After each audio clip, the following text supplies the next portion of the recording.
Hi, my name is Debbie Ross. I'm the resident house director here at the Ronald McDonald House, and I'd love to give you a tour and share with you a little bit about this amazing home away from home. We have little buttons over here that the kids can control, like the airplanes and the sounds and so forth. So, and there's a little bit of like Humpty Dumpty is well again on the wall over there. And I Think I Can is over there, and there's a little face in the ceiling in the sky. And there's a lot of love in the walls here. We have 28 counties in New York State, Western Mass, Southern Vermont, that use our Ronald McDonald House. So if a child is diagnosed with cancer, has a premature baby, kidney disease, heart surgery, they come to the Children's Hospital here. We have 8 Ronald McDonald houses in the state of New York. We were the 35th house to open. We have over 300 Ronald houses now in the world. So we're still a small family when you stop and think of it. And most homes that are opening new are in other countries like Europe or South America. And wherever there's a children's hospital or a pediatric cancer center, most likely there's a Ronald McDonald house. Now, we started with one house, the house that we're in right now, opened it in 1982, and then outgrew it. 1988, we had a waiting list, and we bought the house next door, connected it in 1990, going from 8 bedrooms to 16 bedrooms. That's where we are now. We've had, in our 31 years, we've had close to 20,000 families through the doors. Recently, we bought the house next door, and that's why you guys are involved. It's called More Room for Love, which is our campaign to, again, we'll probably buy up the block in another few years. You know, we'll call you back in a few years, but we bought the house next door. Construction has begun, and we'll be connecting it and giving us 10 more bedrooms because we have a waiting list every single day. Wow. And of course, for you folks, when we knew that we were going to lose our handicap ramp because we have sick kids in wheelchairs. I mean, we just had a boy here for 7 months in a wheelchair. And during that time, I mean, it was actually even in January, pushing him in the snow because the vehicles, the valet service wouldn't take his wheelchair. So it's really hard for the family.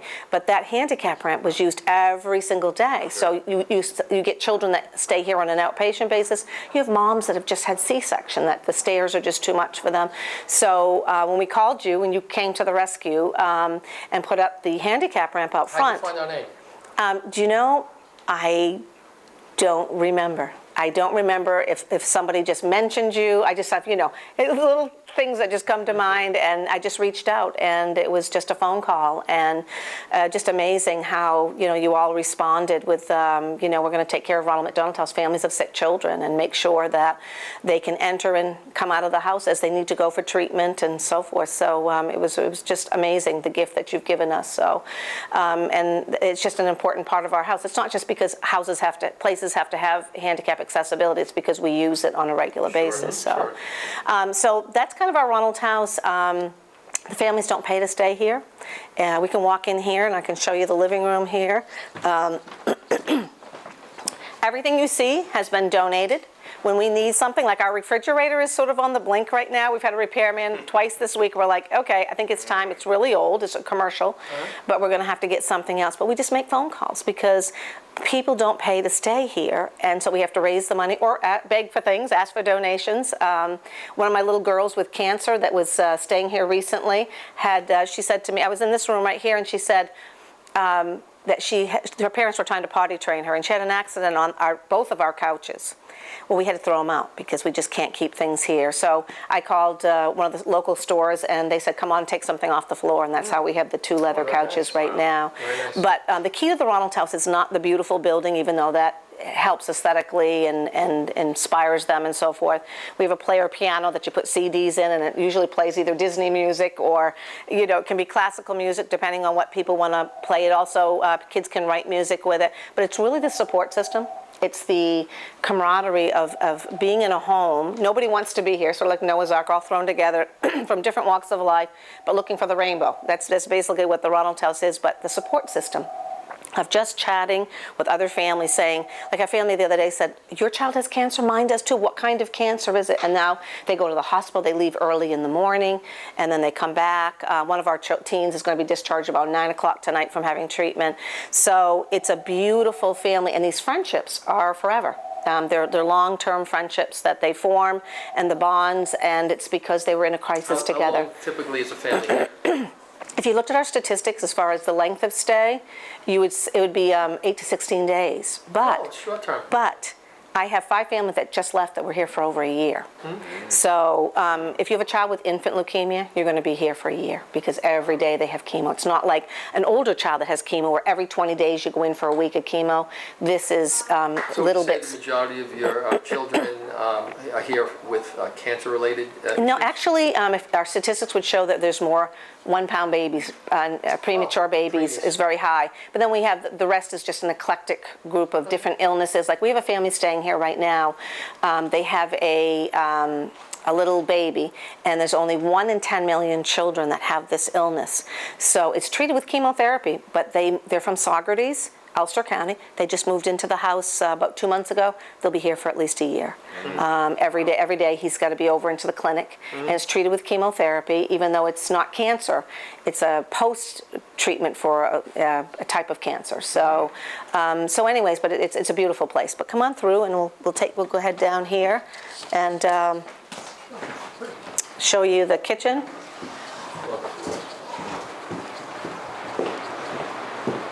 This is the danger spot right here. The only complaint we ever get from our families is that they eat too many sweets, that people bake too many things. These were baked just fresh yesterday, actually. They gain weight, so we do hear that complaints about that. We need to get more fruit donations and that kind of thing. But we have hot dinners cooked every single night for the families. You can see, oh, well, it's off the board now. But every night they write the menu on the board here. And then most of the time we either have lunches and sometimes breakfasts that are donated by people in the community. When families stay here, we want them to focus completely on their sick child, all their energy, and not on where's the grocery store, where am I? They're not from this area, you know, so we just really want them to be able to have every need met right here. So we have an emergency fund, $25,000 a year, that when a family's staying here, if you have a child with cancer, one parent stops working. So how are you going to pay those bills? So we work with foundations to make sure that there's a home for the child to go back to. The car breaks down in the yard, we fix it. We just repaired someone's car just the other day. So we have an emergency fund. We have a mini Ronald McDonald House in the Children's Hospital called the Ronald McDonald Family Room. And we spend about $10,000 in coffee a year alone, but anybody locally can be there. It's like a beautiful room with a fireplace. We sign out all the DVDs for the Children's Hospital. Snacks are sent over there, bags of coffee every day. And it's this lovely sort of waiting room where parents try to catch their breath in between, you know, their child's treatment. So we run that with volunteers. We have about 200 volunteers in this house a month, answering phones, registering guests, and we have about 100 in the family room. And we're expanding in the new Children's Hospital to an additional family room in the brand new neonatal unit. And then we have a dental care mobile that goes to 8 schools, 3 counties, and does free dental care. So we have our programs are great. This lets the family know who's cooking the dinner for the night. These are the different groups that are signed up. And now we're walking into the dining room, and this is the link between the 2 houses. So one house ended there, and one house started here. And we have a little courtyard, a playground in the backyard. And this is where the families eat. And we have, of course, the handicap ramp for the wheelchairs because, you know, which is definitely your business, but we have an indoor one right here, too.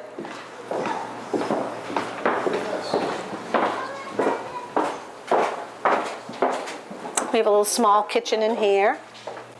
And then we have, hey, Gia. This is our, hi. This is one of our living rooms here. Of the 16 bedrooms, every one of them is a theme bedroom. So Gia stays in, hi Joe, come on, go through.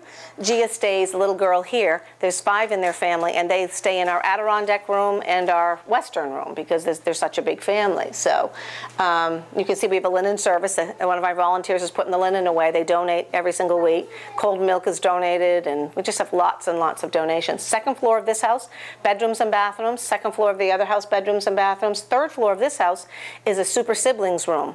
And it's, we've partnered with the Bus Stop Club, and we have once a month programs for siblings of ill children because they're in the shadow of a sick child. So on the third floor is pool, ping pong, air hockey, large screen TVs, video games, a kitchen.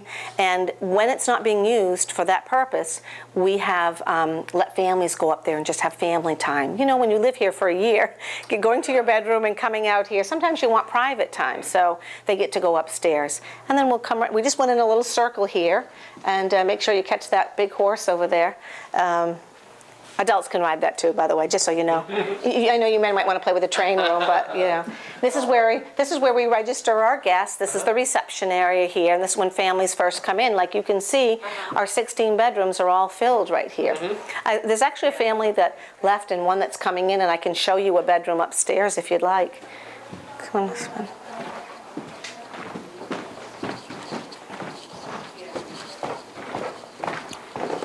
Every bedroom has a bath? Yep. That was a big project too, taking walk-in closets and. Do they accommodate the same number of people? No, they're all very different in size. Some are bigger than this. Some have fireplaces in them. This is a course called the Katy Bug Rainforest Room, and this was done probably about 10 years ago. So it's but it's kind of fun and whimsical. We had this hand carved for the kids.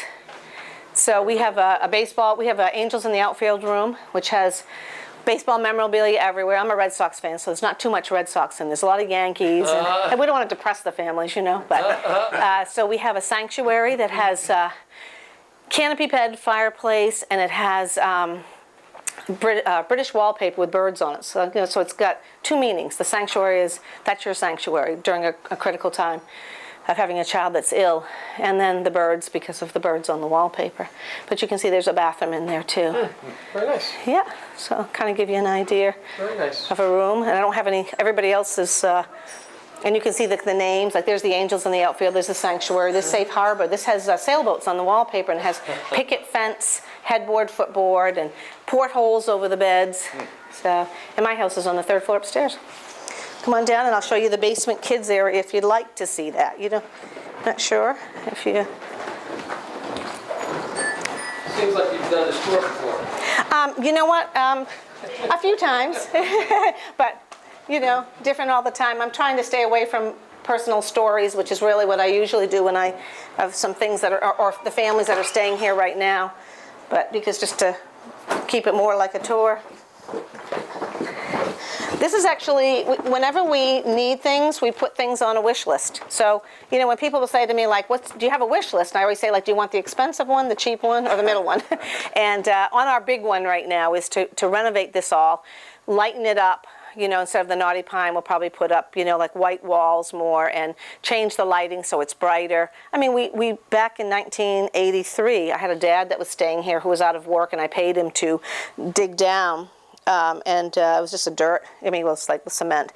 But we went down 15 inches just to give us a little more space. Beautiful. Because, you know, we've utilized, I mean, most of the Ronald McDonald Homes, like Chicago just opened the largest in the world just recently. But they started like we did. They were Victorian homes. Sure. They had 3 of them in Chicago, and then realized, you know, that's Chicago, and kids are coming for some of the finest treatment. So they just opened an 89-bedroom, but it's like a hotel. Yes, and but they have chapels in it, and they have workout rooms, and you get very envious when you go there because you realize they have hair salons in them. And not that I would have all those things, but when you're a small Victorian home, one of the things that, the reason that Albany Med probably would have given us some space to build, we know they would have, but we decided to stay, when our families come from, a lot of them are farmers, Amish people, you have people from the North Country, like Plattsburgh, Malone, sure. You know, to come into something like a hotel or more of a home, we just felt like the home was just, would really be more inviting and kind of give them a hug. And yeah, so we decided that we would keep buying up, you know, Victorian homes like we've done. So beautiful, great idea. Yeah,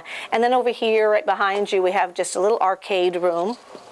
We have a soda machine for a quarter, and this is just for the kids that are.